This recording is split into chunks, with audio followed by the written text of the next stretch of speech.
John chapter 10 is where we are this morning, so turn there with me. And Jesus talks about being the good shepherd in this context. And there's two things I really want you to pay attention to this morning.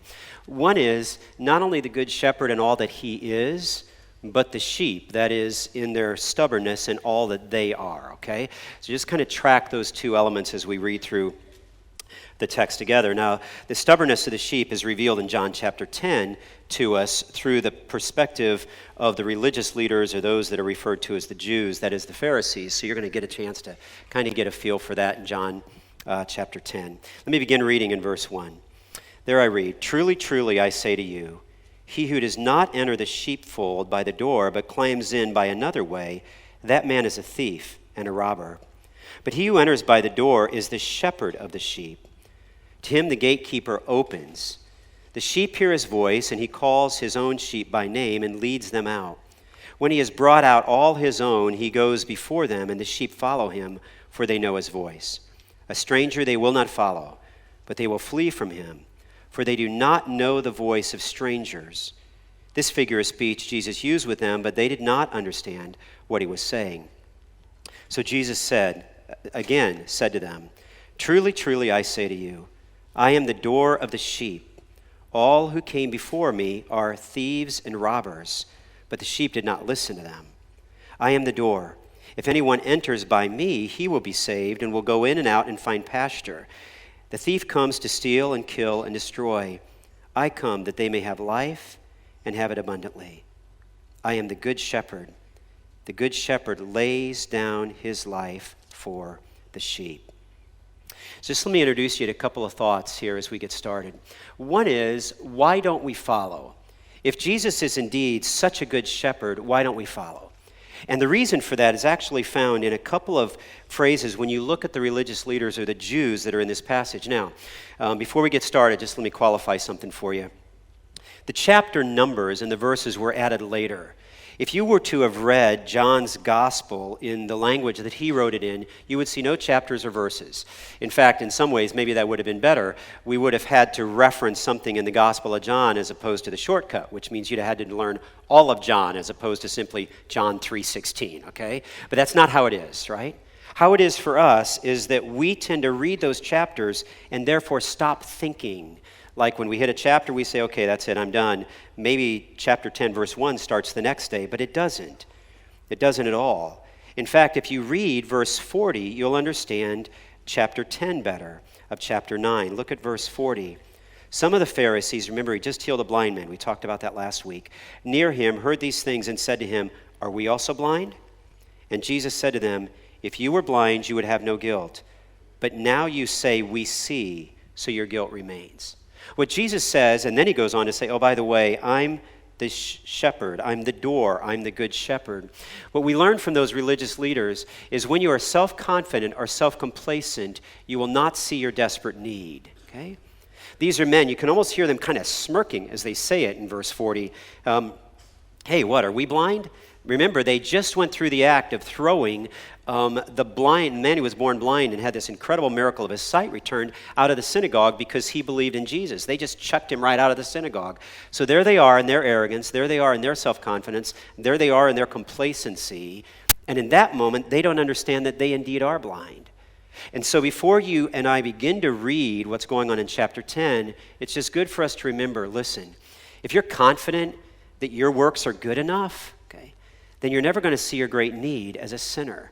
But if you and I live daily with the fact that we're struggling, I was reminded of that as I was preparing this week through that song that Justin, we sometimes sing, 1,000 times I failed, but your mercy remains, right? And should I stumble again, I'm caught in your grace. We don't come to God or to Christ self-confident. We don't come locked in our complacency. We come recognizing our great need. So one of the reasons you may say, well, I've heard some of the things God has said through his word, but I'm not really interested in following. I just say maybe, like the Pharisees of their day, you are self-confident or self-complacent. Here's the other idea. When you want something your way, you will not understand what God is saying to you. Right? There's this really fascinating little phrase in verse 6 of chapter 10. So Jesus takes the Pharisees, the religious leaders, and he begins to teach them. He says, listen, there's others, they are robbers and they are thieves, but I came to give truth.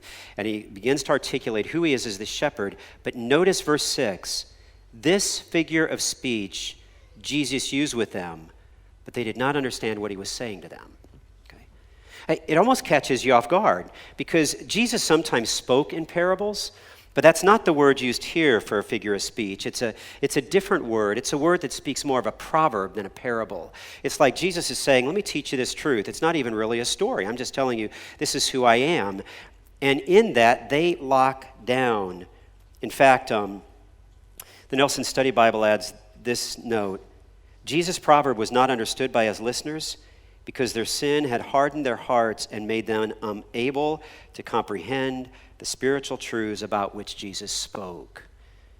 Here's a great question for you. If you're not, one of the reasons you and I don't follow is because we want something our way, and so therefore when God does speak to us through his word or through another sharing his word, we don't really grasp it or understand it because all the while we wanted something our way. And we find that again in verse 6. This figure of speech Jesus used with them. They did not understand what he was saying. So Jesus again said to them, verse 7, truly, truly, I say to you, I am the door of the sheep. Let me give you that third idea. When you follow your wrongful desires, you will be easily deceived, and your choices will bring destruction. Okay? When you follow your wrongful desires, you will be easily deceived, and your choices will bring destruction. Now, let me just kind of do a turn here in the text for you. Okay? Up until now, we've been talking about the Pharisees or religious leaders. But I just want to make an application that if you are like them, if you're like them in all of these other statements, then you're probably going to pursue your own desires. And two things happen with your desires, and they're found in two words in the text. In fact, you find them twice. Here they are. Look back with me at verse 1. Jesus said, truly, truly, I say to you, he who does not enter the sheepfold by the door, but climbs in by another way, that man is a thief and a robber. And I'm going to teach you right now a Greek word that you already know. Okay, this is kind of fun. Okay, you're going to know where this word came from. But there's two words that are used here. Jesus uses the word thieves and robbers. Now, those two words kind of sound alike, right? Like if a guy's a thief, he's a robber. Or if a guy's a robber, he's a thief. But they're not the same word. In fact, I'll give you the first one. You already know it. When someone has a problem with stealing, we call him a what? A klepto what? Maniac. That's right. Every time he sees something, he picks it up and walks out of the house with it, right? If you have a friend who's a kleptomaniac, you don't even need a garage sale at the end of the year, right? You just invite him over. Stuff's going to disappear, okay? That's the picture. By the way, that's the word for thief. Look at this. So Jesus, again, in verse 7, he says this, truly, truly, I say to you, I am the door of the sheep. All who came before me are, see it there? Thieves, Greek word kleptos, to steal by deception. Now, if you have a friend who's a kleptomaniac, he probably doesn't walk in your house and just start loading up, right? He probably does things like he waits until you're not looking and then he takes. There's deception involved, right? A number of years ago, I had a friend of mine who was serving a senior citizens ministry down in Florida. And Florida has a number of senior citizens, and sometimes as we get into our senior years, we get a little concerned, probably, when we look at the economy, where our next meal is coming from. So my friend said he could not understand how he would provide plenty of sandwiches for everybody that was there, but when the people would come through the line, they would always be out of sandwiches, right? And he'd count the people, and then he'd look and say, I don't understand how we're missing those sandwiches. So one day, he decided that he'd sit back and watch, right?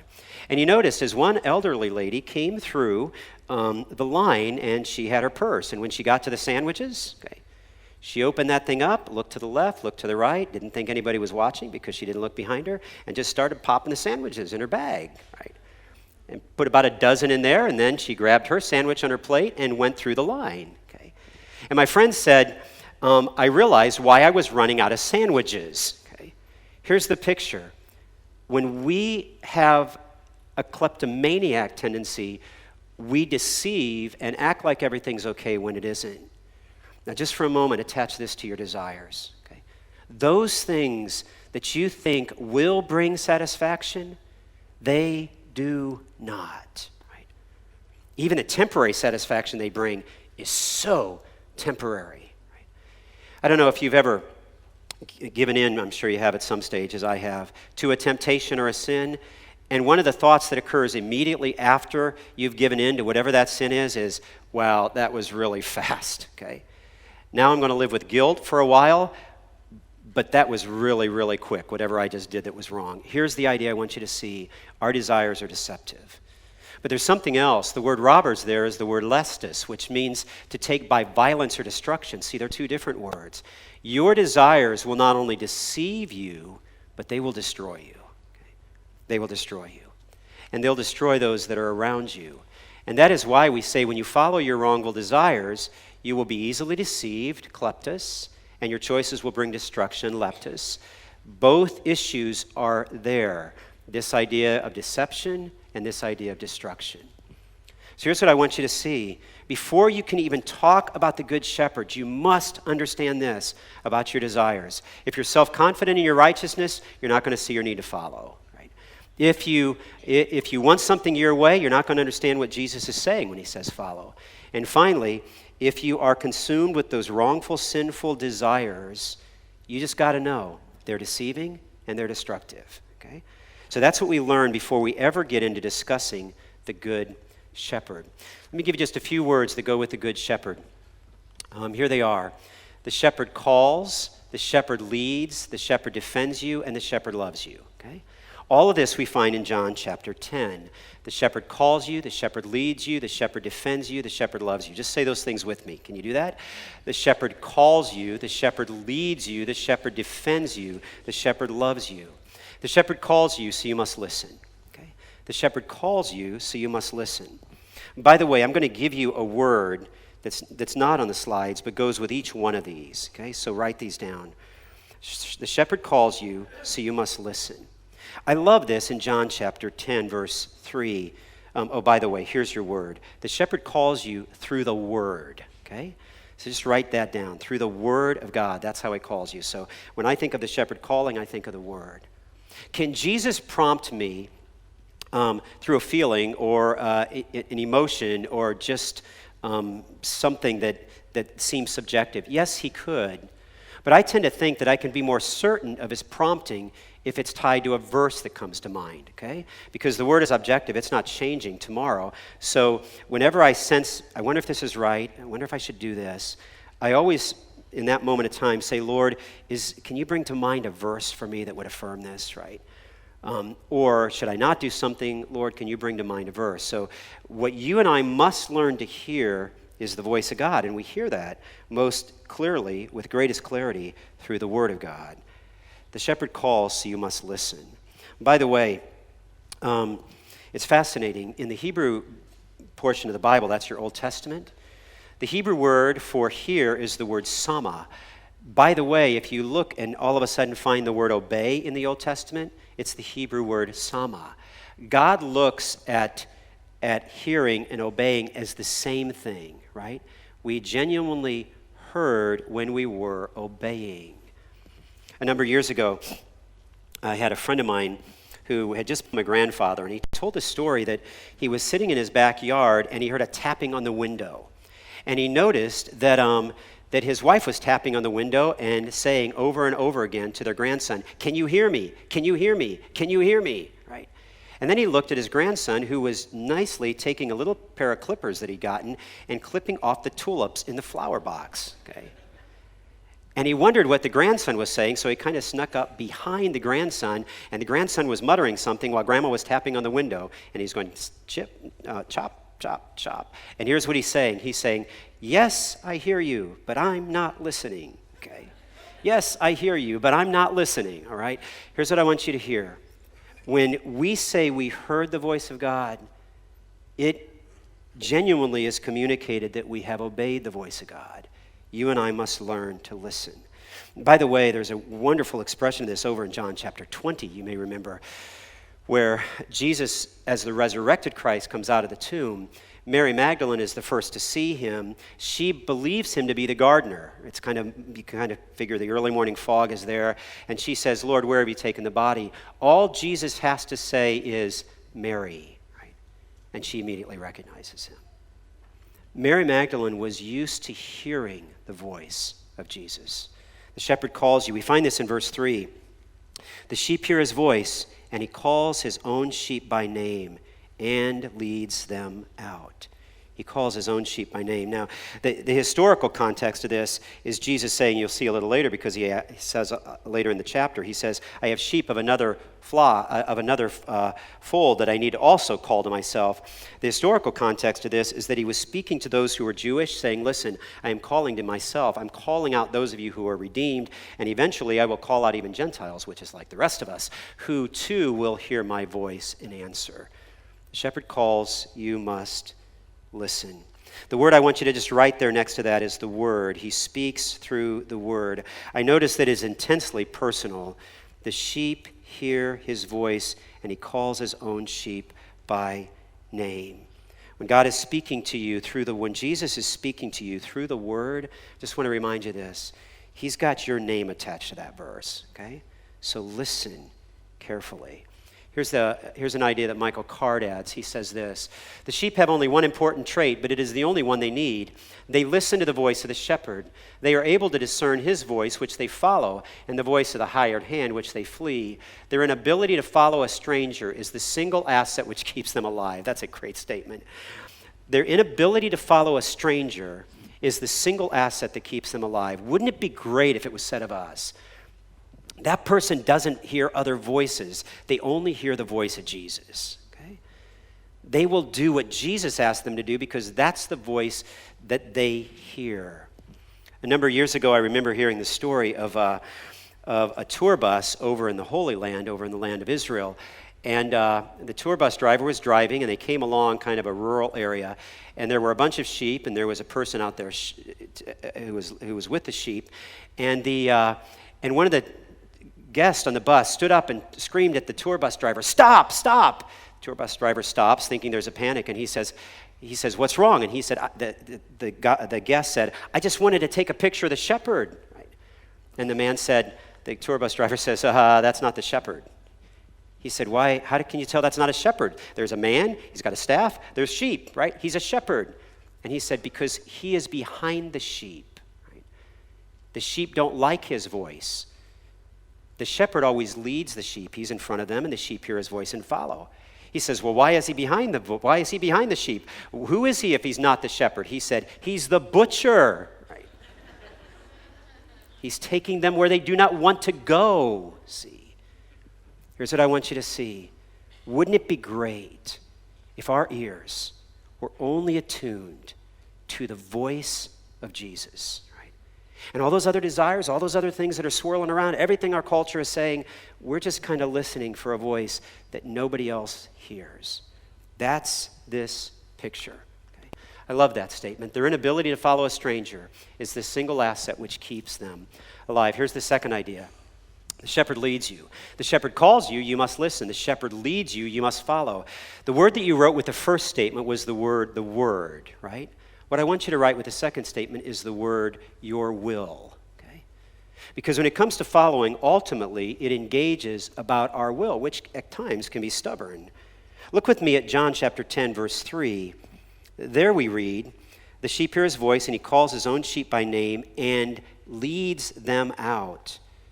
When he has brought out all his own, he goes before them, and the sheep follow him, for they know his voice. Now, there's a great picture here in biblical times.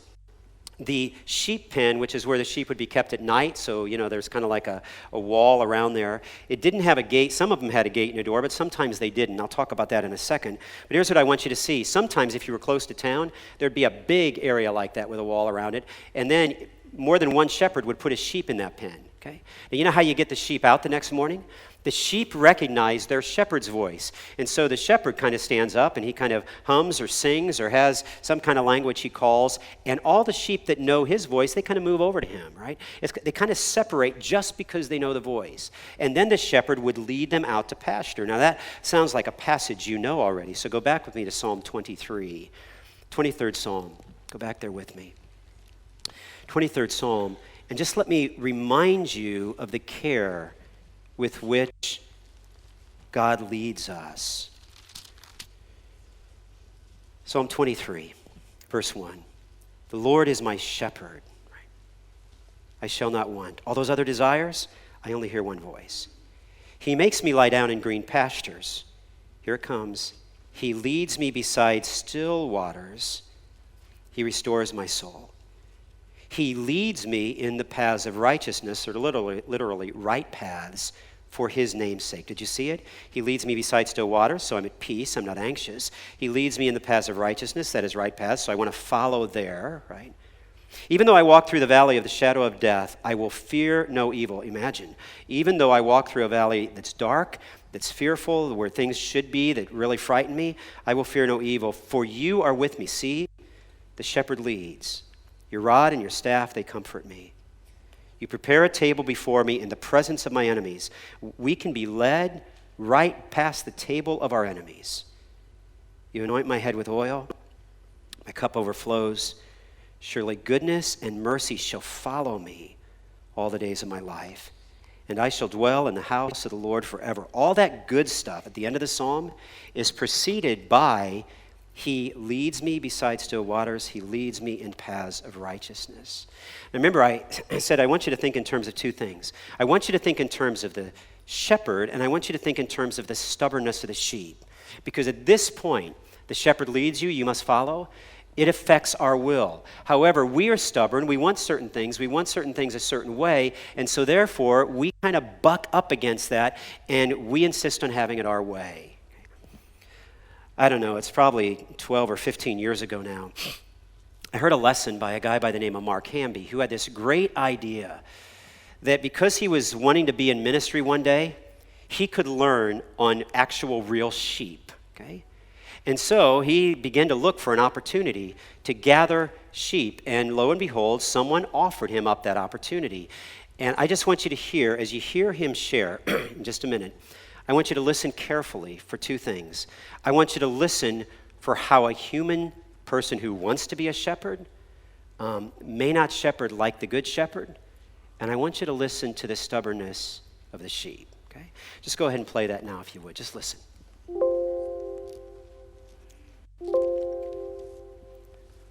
Isaiah 40:11 says he tends his flock like a shepherd. Do you see the problem with this picture here? The shepherd's in the back. And that's where I was. I was shepherding my flock from the rear, pushing them forward. A true shepherd leads, feeds, and protects. Isaiah 40:11 says he tends his flock like a shepherd. He gathers the lambs in his arms. He carries them close to his heart. He gently leads those that have young. Gently. He gently leads those that have young.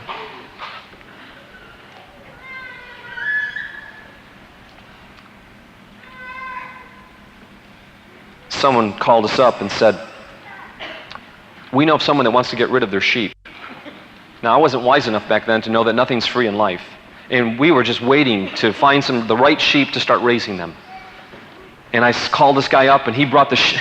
In 10 minutes, he was up there with his truck. Sheep were unloaded, and he was gone. I thought that was so nice of this guy.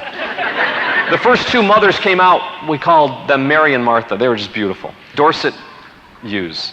The ram came out with these butt horns. What do you think we named him? No, Rambo. He tried to kill me as soon as he came out of the truck. He got up on his hind legs and started chasing me like a person. This is a 400-pound ram. I got a tin garbage can lid, turned it around, and this thing tried to butt me. He broke the garbage can lid, bent it around my arm. There I am. I lost my humanity for a second. I took that lid and I started pounding him over the head with it. You stupid ram, what's wrong with you? This thing could hurt somebody. Little did I know, that's a mating call. He likes that kind of thing. He kept coming back for more.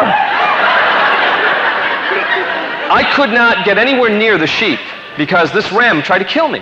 I had to carry 2 bales of hay behind my back. There I was carrying these bales of hay. And one day, one of the strings fell off the bale of hay, and all of a sudden, before I realized it, Rambo, he just came right forward and nailed me right in the back. I mean, I couldn't even breathe. I was on the ground. I mean, I am like paralyzed. And I look up in the air, and there he is standing above me, looking down. And he cocks his head. You know what they do when they cock their head? He's going to finish me off. And his back legs jump up in the air and wham, right down to the ground. I had just rolled over in time, and at that moment, I lost it. There I was choking this size 32 neck. I mean, choking it with all my strength. I'm just going to cut off his oxygen supply. You know, and then I'm going to flip him over my leg, and I'm going like that, and he's going. I'm breaking blood vessels, and this thing is just kind of like looking like this at me. And my wife is on the back porch looking down, and she says, "What on earth are you doing down there? What does it look like I'm doing? I'm trying to kill this thing. He tried to kill me first." My sheep hated me, and I hated my sheep. This is not a love-hate relationship. This is a hate-hate relationship. I had to round them up with a 750 Honda. I could not. They would not follow me. I felt like Charles Bronson out in the field. My neighbors thought I was crazy. And then when I came near Rambo, I tried to run him over. I hated that thing so much. You know, I've read those books where you break the leg of one of those obstinate sheep, you know, so that they learn the lesson. I wanted to break his leg. I really tried. I could never run him over. In the morning, when I would get my scope out. It just happened to be attached to my rifle. And I would just check for predators. But whenever I came to Rambo, my finger went right to the trigger, and I thought, you know what, I just want to see what the tension's like on this thing. And if it goes off, it's an accident. I didn't mean it.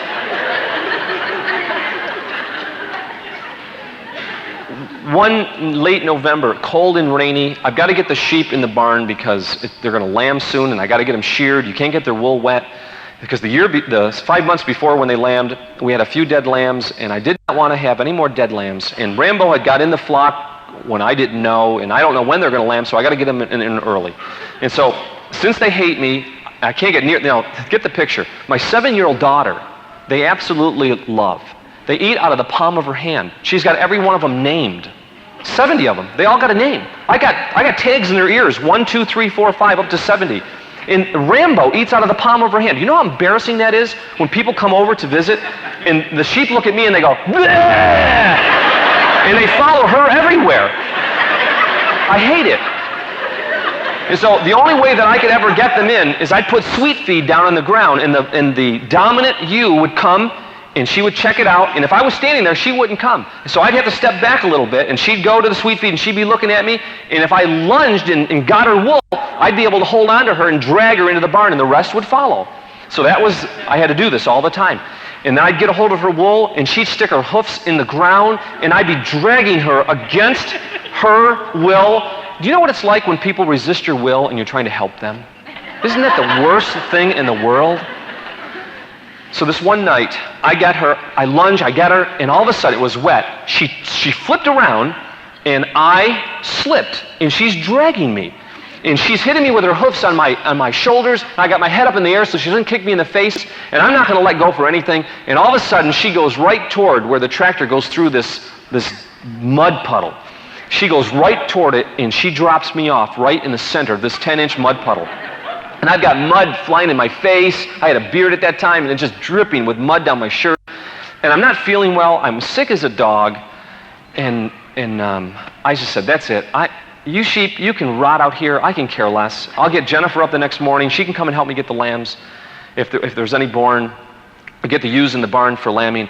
And I get up the next morning, and I go out there, and we have got lambs everywhere. They are all through the pastures, and every one is dead. They all froze to death. I was so mad and angry because I tried to help them the night before. I tried to get them in, and they resisted my will. They resisted my help. And I get the tractor, and I dig a ditch, and I start throwing these lambs in the ditch, and the mothers are going, "Bah, bah," and I'm looking at them saying, "You stupid sheep, I tried to help you last night. This would never have happened if you would have listened to me." It's such a parallel to my life with Jonathan. It was incredible. But what I didn't realize would happen next was that as I had that last dead lamb in my hands, my little girl, Jennifer, 7 years old, was so excited because she saw the afterbirth in the fields. And she came running with this great big smile, and she was so excited. And she came around the corner of the barn, and she sees me out by that ditch, and she sees me holding up this lamb in my hands, and she looks down in the pit, and she sees all of those dead lambs. And she starts crying, and she says, "Daddy, You're not a good shepherd. And she ran up to the house, and for 2 weeks, she did not speak to me. Daddy, you're not a good shepherd. I want you to think about something, if you will. Aren't you glad that Jesus doesn't treat us as we deserve in our stubbornness? But he's the good shepherd. In spite of our stubbornness and insistent upon doing it our way, the good shepherd does not respond in sinful anger, frustration, or hopelessness. Let me make another application, if I could, too, which I have to bear the weight of as well.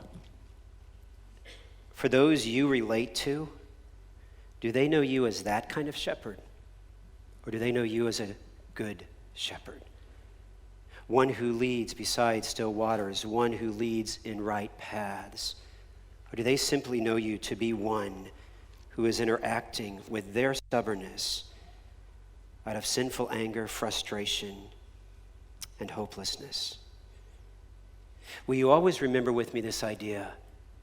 The Good Shepherd leads you, right? You and I should follow. Mark Hamby goes on to tell the rest of the story that the sheep changed him, literally changed him. He said a year and a half later or so, he's still with the sheep. He's still trying to raise them. He is sick, physically wiped out. He is wiped out. The sheep are sick. He's trying to care for them. He's in the barn with all 70 sheep one day, and he realizes that he walked to the other side of the barn to get something, and all the sheep followed him. Right? He stopped for a second, and he thought, oh, is that like a coincidence? And he didn't look, but he walked back to the other side of the barn, and all the sheep followed him to the other side of the barn. And Hamby says he went to the front of the barn. The pasture was outside the doors, and he threw the doors open, and he started to walk real slowly out of the barn. And he thought, I don't even really want to look back, right? And he said when he turned around and he looked, he suddenly discovered that all of the sheep were there just following him. In fact, when I heard him tell the story, he spoke of his little girl walking past the window with the sheep following and giving him the thumbs up, right? Like, Dad, you got this right. Okay. Here's what I want you to see. That's how Jesus leads. You and I often lead with anger, frustration, impatience, hopelessness. But our Good Shepherd leads us differently. He is kind with our failures. He is tender. He gently leads us, Isaiah said. He does that because of his love for us. Let me give you two more. Here they are. The shepherd defends you, so you must trust. And the word you want to write next to this sentence is the word dependence. Right? The shepherd defends you, so you must trust. It's actually captured in the phrase where Jesus says, I am the door. Jesus said to them again, verse 7, truly, truly, I say to you, I am the door of the sheep. All who came before me were thieves and robbers, but the sheep did not listen to them. I am the door. If anyone enters by me, he will be saved and will go in and out and find pasture. Remember that sheepfold I told you about? Sometimes they had a gate, sometimes they didn't have a gate. When they didn't have a gate, a shepherd would literally lie down across the opening of the fold where there was no gate, and therefore wild animals wouldn't come in like wolves at night because there'd be a human being there.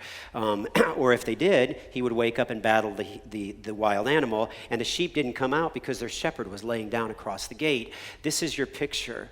That's how Jesus defends. In fact, the Nelson Study Bible said, Jesus is the shepherd and the door. Some shepherds lay down across the entry of the sheepfold at night to sleep. Wild beasts would be discouraged from entering. Sheep would not exit. Thus, the shepherd was also the door. It's a beautiful picture for us. He calls us. He leads us, but he defends us. And therefore, you and I must trust him. It's a beautiful reminder again. In fact, the Old Testament captured it this way. For thus says the Lord God, behold, I myself will search for my sheep and will seek them out. As a shepherd seeks out his flock when he is among his sheep that have been scattered, so will I seek out my sheep, and I will rescue them from all places where they have been scattered on a day of clouds and thick darkness. Just let that thought settle in. Are you in a day of clouds and thick darkness? Then the good shepherd, right, is seeking you. He is looking for you. Finally, this last one. The shepherd calls you, the shepherd leads you, the shepherd defends you, but the shepherd loves you. And nowhere is that as clear as in this passage. For there we read, verse 12, he who is the hired hand and not the shepherd, who does not own the sheep, sees the wolf coming, and he leaves the sheep and flees, and the wolf snatches them and scatters them. He flees because he is the hired hand and cares nothing for the sheep. Here it comes again. I am the good shepherd. I know my own, and my own know me. And just as the Father knows me, and I know the Father, and I lay down my life for the sheep, and I have other sheep that are not of this fold. Remember I said that was coming, that's us. I must bring them also, and they will listen to my voice. So there will be one flock and one shepherd. Here it comes again. For this reason the Father loves me, because I lay down my life, that's perfect love, that I may take it up again. That's Christ in his perfect sovereignty saying, I will choose when I die, and I will rise from the dead. Verse 18, no one takes it from me, but I lay it down of my own accord. I have authority to lay it down. I have authority to take it up. This charge I have received from my Father. The cross communicates two things. Imagine this. The love of the good shepherd and the sacrificial death of the lamb. Like they both blend there. It's really almost a mixing of two metaphors. We say Jesus died as the Lamb of God, but he wasn't only the Lamb of God, he was also the good shepherd who was giving up his life for the sheep. Perfect, perfect love. In fact, I noticed that Isaiah captured it this way. He will tend his flock like a shepherd. He will gather the lambs in his arms. He will carry them in his bosom and gently lead those who are with young. You say, Phil, that's because Jesus can do that because he's the good shepherd, but I can't because my life is hard. For some reason, in working through the Gospel of John, suddenly something occurred to me that I'd never noticed before. I just want you to go back to John chapter 5, verse 18. I'm going to read these verses fast, but I want you to hear them. Because when Jesus starts, the Gospel of John does this like no other gospel. Sometimes I'll say, well, it's too frustrating, it's too hard, it's too difficult to be a good shepherd, to care and love others when they kick back like Rambo, right? But look at verse 18. This is the response of others to Jesus. This was why the Jews were seeking all the more to kill him. Go with me to verse 41 of John chapter 6. So the Jews grumbled about him. Same chapter, verse 60. When many of his disciples heard it, they said, this is a hard saying, who can listen to it? Verse 66. And after this, many of his disciples turned back and no longer walked with him. Chapter 7, verse 1. After this, Jesus went about in Galilee. He would not go about in Judea because the Jews were seeking to kill him. Same chapter, verse 12. And there was much muttering about him among the people. While some said he is a good man, others said, no, he is leading people astray. Verse 32, same chapter. The Pharisees heard the crowd muttering these things about him, and the chief priest and Pharisees sent officers to arrest him. John chapter 8, verse 40. Jesus says, but now you seek to kill me, a man who has told you the truth that I heard from God? Verse 48, the Jews answered, are we not right in saying that you are a Samaritan and have a demon? Verse 59, same chapter, so they picked up stones to throw at him, but Jesus hid himself and went out of the temple. Verse 22 of John chapter 9, the end of it. For the Jews had already agreed that if anyone should confess Jesus to be the Christ, he was to be put out of the synagogue. Chapter 10, verse 19, here's the last verse for today. There was again a division among the Jews because of these words. And many of them said, he has a demon and is insane. Why listen to him? And others said, these are not the words of one who is oppressed by a demon. Can a demon open the eyes of the blind? Jesus Christ is under incredible verbal and physical persecution during the entire Gospel of John. And yet, he loves us as a good shepherd. He doesn't respond in anger, sinful anger. He doesn't respond in worn out frustration. He doesn't respond in impatience. He doesn't respond in hopelessness. He doesn't say, I'm tired of these sheep. Instead, he loves us as the good shepherd. Here's a question. Why would you not want to follow him? Right? Of all things in this life, Why would you not want to follow the Good Shepherd who takes all of that flack and can still say with integrity, I am the Good Shepherd. I lay down my life for the sheep. Will you bow your heads with me? Perhaps this morning the Spirit of God has used the word to bring conviction to your heart for how you're involved with those who are around you. Do they see in you Good Shepherd-like qualities? Maybe this morning you're saying, Phil, forget that. I just need to follow Jesus like that because I believe he's the Good Shepherd and I believe he died for me. Then I encourage you this morning, trust Christ right now, right here. Don't wait. He is all that he claimed to be. And he laid down his life for you so that you could be set free from your sin. Perhaps your life and your world has been awash of the desires that are there. And maybe you've been chasing those, and maybe you're all of a sudden saying, wow, these are deceptive, these are destructive. I just need to follow the Good Shepherd. And just allow the Spirit of God to speak to your heart this morning and communicate that truth. Father, indeed, we are grateful for one who took so much and yet could still say with gentleness and with a smile, I am the Good Shepherd, and I lay down my life for the sheep. Help us to live in that security, in that confidence. Lord, may we know that peace and that grace. In Jesus' name I pray. Amen.